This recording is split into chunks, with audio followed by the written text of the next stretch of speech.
तर जरांगे यांच्या मराठा आरक्षण यात्रेचा चौथा दिवस आहे। आज पहाटेच्या सुमारास जरांगे यांची यात्रा रांजणगाव इथे दाखल झाली असून चंदननगर खराडी बायपास इथे मुक्कामी असेल। दरम्यान रांजणगाव इथून आढावा घेतलाय आमचे प्रतिनिधी रवी मुंडे यांनी।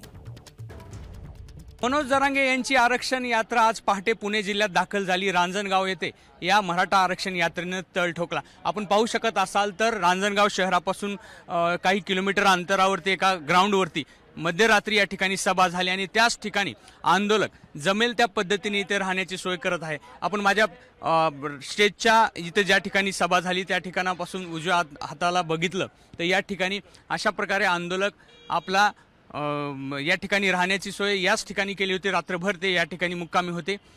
पुढे देखील काही वाहनं गेलेली आहेत जे ते जमेल त्या पद्धतीने या ठिकाणी सहभागी होत आहे। वेगवेगळ्या ठिकाणाहून हजारोंच्या संख्येने वाहनं त्यांच्या ताफ्यामध्ये दाखल होऊ लागलेत। वेगवेगळ्या ठिकाणी काही कमी जास्त होत आहेत, मात्र पुढे गेल्यानंतर ही यात्रा खूप मोठ्या प्रमाणावरती व्यापक असणार आहे असंच मनोज जरांगेंचा दावा आहे। अर्थात सरकार आज चौथ्या दिवशी काही भूमिका घेतं का हे पाहणं देखील महत्त्वाचं आहे।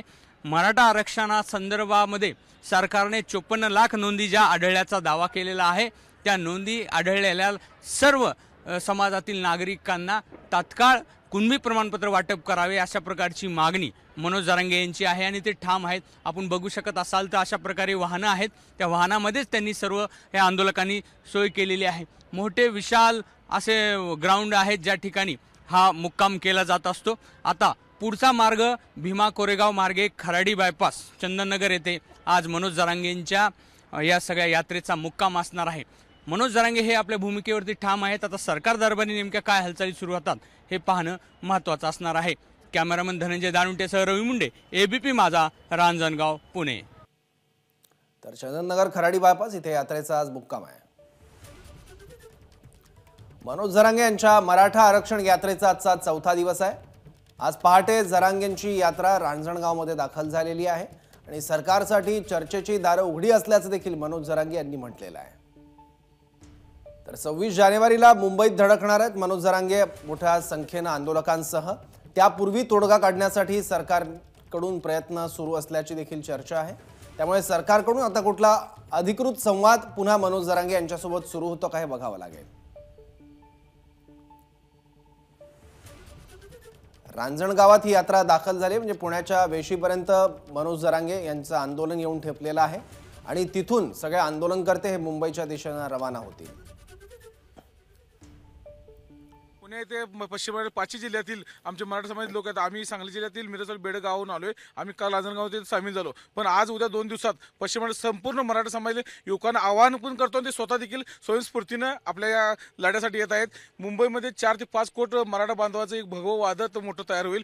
त्यामध्ये ह्यांना सरकारला जी वेळ काढू पण करताय देतो म्हणून पुढील महिन्यात आता इलेक्शन डिक्लेअर लोकसभेच्या आणि त्यांनी आमचं आरक्षण भिजत घोंगड असं ठेवलं येत आहे। पण आमचा मराठा समाज क्रांतीसूर्य मनोज दादांनी जे ठाम निर्णय घेतलाय त्यासाठी त्याप्रमाणे आम्ही मराठा आरक्षण घेतल्याशिवाय आम्ही इथून मुंबई सोडणार नाही। दादा मला सांग, कुठून आले तुम्ही? जिल्हा छत्रपती संभाजीनगर, तालुका कन्नड।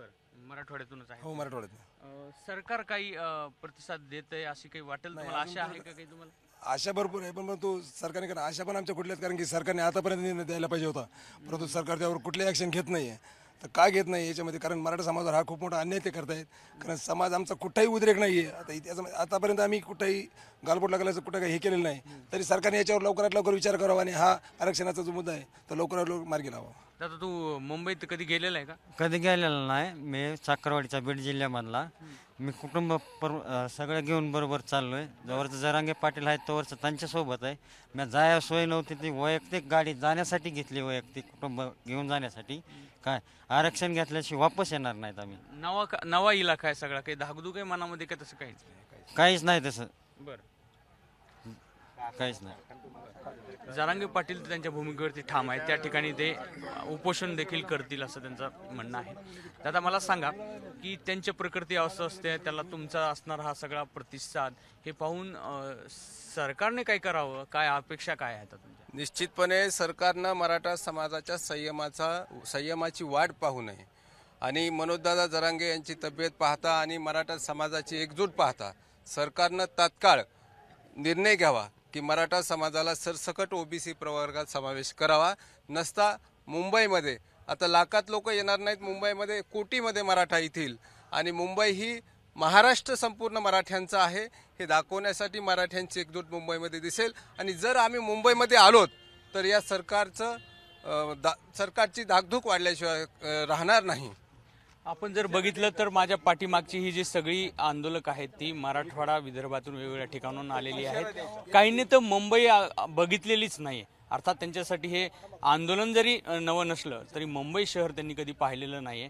अशा वेळी त्या ठिकाणचं आंदोलन कुठल्याही परिस्थितीमध्ये आम्ही सरकारला भाग पाडू अशाच प्रकारचा ते इशारा या ठिकाणी देत आहेत. कॅमेरामॅन धनंजय दारुंटेसह रवी मुंडे, एबीपी माझा, रांजणगाव. एबीपी माझा, उघडा डोळे बघा नीट.